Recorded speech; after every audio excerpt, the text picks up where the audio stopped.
Past performance is no guarantee of future results. Content is offered for information purposes only. Unless stated otherwise, any and all individuals participating in the video are third parties that include both professional investors and individual investors who may not be licensed or certified by any institute or regulatory body. Unless stated otherwise, the views or opinions expressed may not reflect those of Seeking Alpha as a whole. The accuracy and completeness of content shared cannot be guaranteed. Seeking Alpha does not take account of your objectives or financial situation and does not offer any personalized investment advice. Seeking Alpha is not a licensed securities dealer, broker, U.S. investment advisor, or investment bank.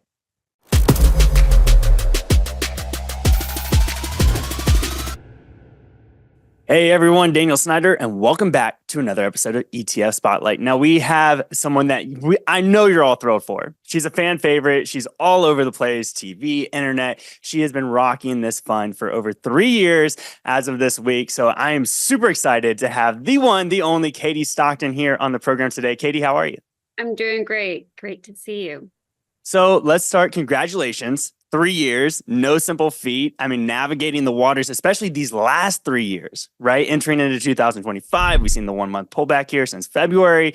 We saw a bear market in 2022. We went into 2023 and then the election year. I mean, you have been navigating the waters here.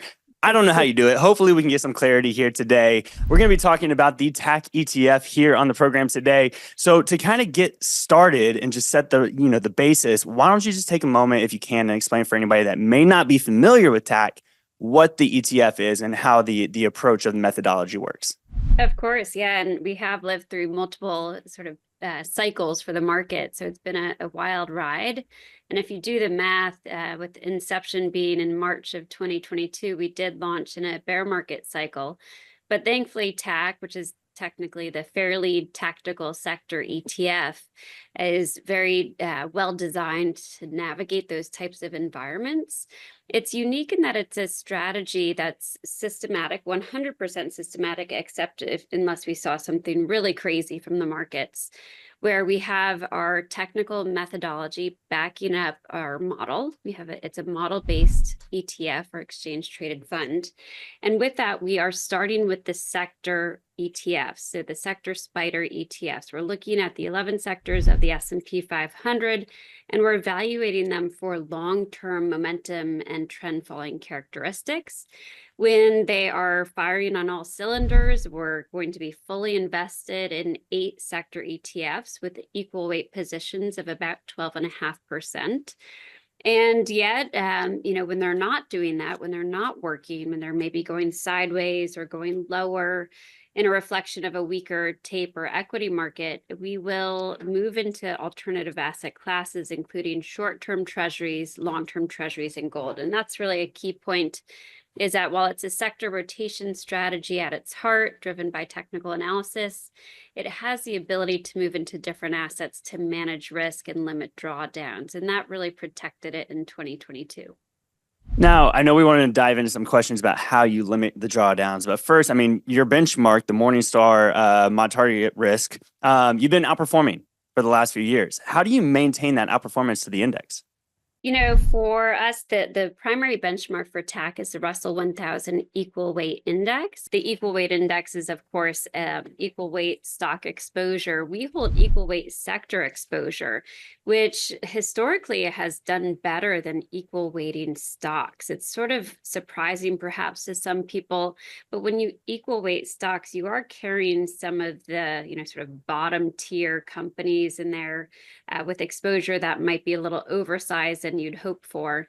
Whereas in a sector product, we are carrying these sector spider ETFs, and within them, they actually are cap weighted, right? So we'll have, if we have, say, the technology sector spider, we will have oversized positions in those mega cap stocks. And we're actually very comfortable with that. We feel like the market rewards these, companies with a good stock price, and therein we want to carry oversized positions in the better companies within those sector exposures. exposures.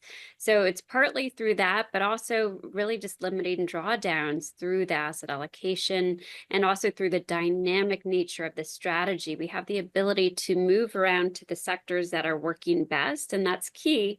We want to be where there's long-term momentum, but we want to do it in a way that's not getting caught up in the noise too much. We want to have these long-term indicators backing our model, and that's how it's structured. The Morningstar Moderate Target Risk Index, which is our secondary benchmark, one that looks a little bit more like the traditional 60-40 type of portfolio.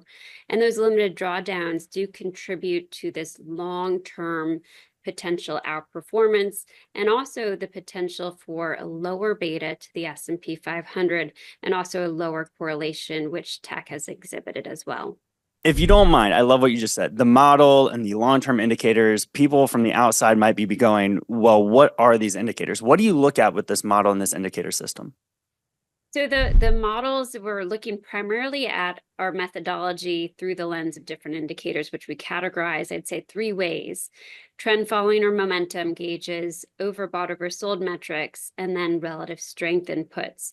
So it's those three categories that serve as a basis for our methodology, which we impart through our research. We also have a research product, and that's a nice supporting factor, of course, for the TACK ETF.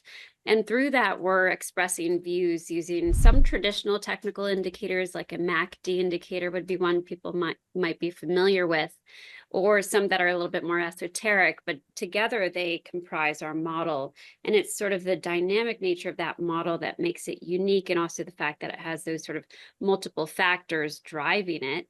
We do use a quantitative overlay to help with the relative performance, especially when it comes down to selecting between, a couple of sector ETFs that are looking pretty similar on their charts. We will, sort of reward the relative performance over time.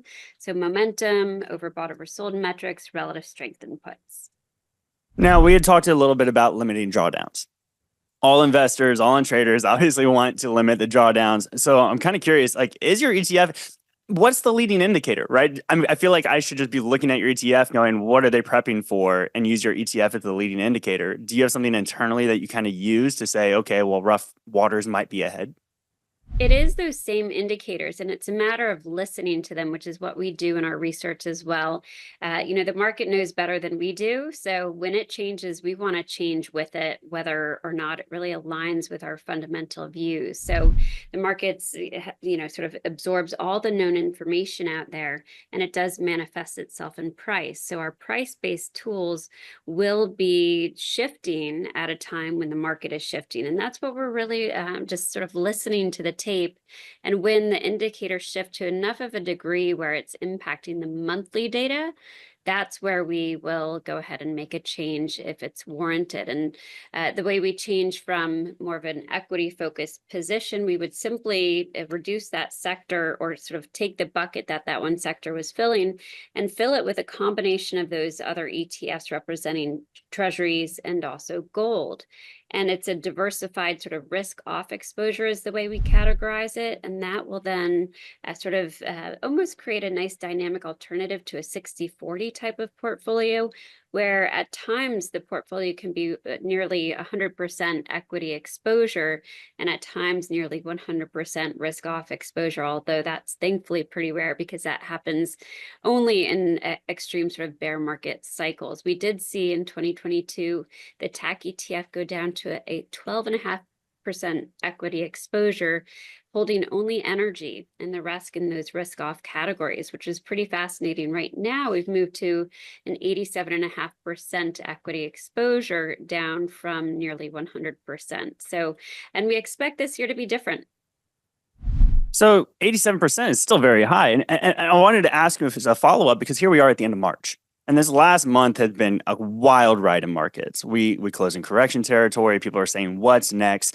And you're saying there's a little bit of a pullback there in the equity portion. What else from the tea leaves of the ETF are you kind of preparing for this next quarter? So, the sector rotation work that we do does suggest that defensive sectors of the market will be a source of outperformance this year, which means that it's more likely to be a range-bound year at best, or a bear cycle like we saw in 2022. We are seeing indications of at least a trading range from our long-term indicators behind the S&P 500.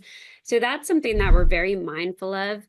The TACK ETF hasn't really adapted too much yet to that shift that we're starting to see, but we expect to soon move to at least a 25% risk off exposure to navigate the loss of long-term momentum that's becoming evident in those sector spider ETFs. So we do expect this gradual movement to a risk off exposure as the market warrants it.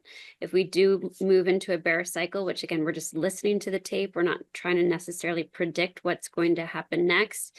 If that does manifest itself in the indicators, we will of course be heavier in that risk off exposure going forward. So to clarify, because I think there's the question of, we talked about gold, right, as the position holds, and gold's been ripping to the upside, and we've seen the equity pull back, and you were talking about the importance of your monthly candles. Here we are at the end of March. Should we be anticipating maybe even the beginning of April, seeing another shift within the ETF coming right around the corner?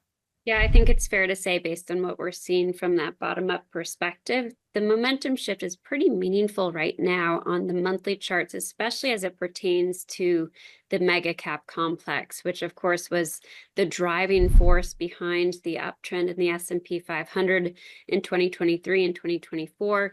That really allowed for passive strategies to outperform and do best. We're moving into an environment where active strategies, I think, have an opportunity to show what they can achieve in this type of tape and protect you on the downside, essentially, while still leveraging the upside through those sector positions like TACK can do. So we do think it's a pretty big shift, especially as it pertains to the mega caps. So the TACK ETF, obviously TACK ETFs are known for tax efficiency. Wanted to say, or ask you the question is, like, when investors are approaching your ETF going, maybe this one's the right one for my portfolio, can you explain how tax structure can be advantageous to those investors? Yeah, if investors are trying to do some kind of sector rotation strategy themselves, in doing so, they're likely to incur a lot of taxable events, right? Trading in and out of either sector ETFs or some other product. And the ETF wrapper, essentially a fund of funds, almost protects against that in a way where the taxable event is really just when you sell the TACK ETF itself. It doesn't pass through those capital gains in the same way that an active mutual fund might, because of the in-kind distribution of the underlying. So it's sort of a trading structure that helps the tax efficiency behind the ETF. So I think tax appealing in that regard, and that you're not going to have to incur all of these taxable events year over year. And it can do so at a lower expense ratio as well versus active mutual funds. I love that. Now, Fairlead Strategies has been around for quite a while, right? I remember 3 years ago when we did the first video about the ETF launching and everything. I can't help but think that you have such a solid ETF here. There's got to be something coming down the line next, right? Is there something going on in the Fairlead world that you can share with us? We would love to have a small fund family, something that is leveraging tax success, especially in that the model behind TACK is really transferable to other asset classes. It's something that lends itself to different time horizons. So if we were to go from something that's very long term, we could even zoom in on something that's a little bit shorter term or higher beta. So we do envision that for Fairlead Strategies. We're sort of slow going here, just in that we wanted to see TACK reach its 3-year track record so that we had a nice foundation on which to build a fund family. Amazing. Well, we'll keep an eye out for that. I know for sure. Katie, I just want to give a moment right here at the end, because I can't applaud you enough. It's not always easy to launch an ETF. Over $200 million of assets under management. You've been riding these waters. They've been rough seas. They've been unpredictable. I can't applaud you enough. Thank you so much for coming on the program today and share all your good insights. And I hope we can do it again soon. Of course, me too. All right. Thank you, everyone. Katie Stockton, TACK ETF. Go check it out. Put it in your portfolio or your watch list here on Seeking Alpha. We'll see you here again soon in the next episode.